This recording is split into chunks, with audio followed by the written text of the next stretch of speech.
This is Effie Chilcott. She died at just 39 years old. She had a lovely obituary published in the local newspaper, the Beaver Herald.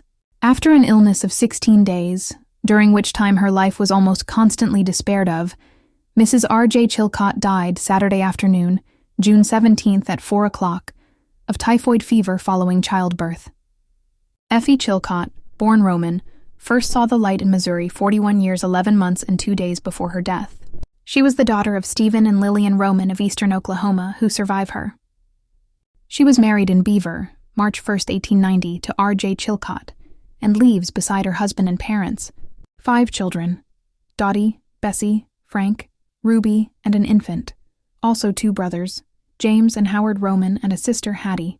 She has resided in Beaver and vicinity for 25 years and has many warm personal friends who knew her as a true and devoted mother and a faithful wife and friend. Her departure is sadly regretted by all who knew her.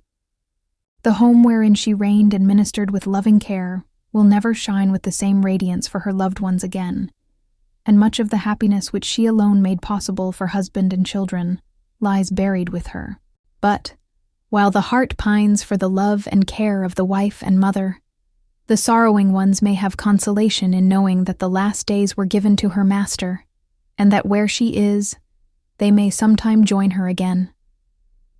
The sympathy of all is extended to Mr. Chilcott and his family in their sorrow. Reuben, Effie's husband, never remarried. In this photo, Dottie is sitting on Reuben's lap, and Bessie is on Effie's lap. Here's another photo of Dottie and Bessie a little older. And here are Dottie and Frank, about 4 years after Effie died. I didn't find any photos of Ruby or the baby boy born just before Effie died, who they named Harlan.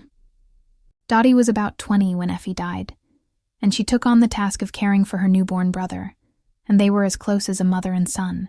All of Effie and Reuben's children lived into their 50s and 60s, and Dottie, who played such a big role in the lives of her siblings, was the last of her immediate family to die, at age 78 in 1969. It seems that Ruby was the only one of the children to have children of her own, and they have also since passed away. Maybe Effie's life wasn't extraordinary, and everyone who knew her has long since also faded into the mists of time. But just for today, with the help of a long-deceased local newspaper writer, you and I can learn a little bit about Effie. She lived, she breathed, she had sorrows and joys, and above all, she loved and was loved.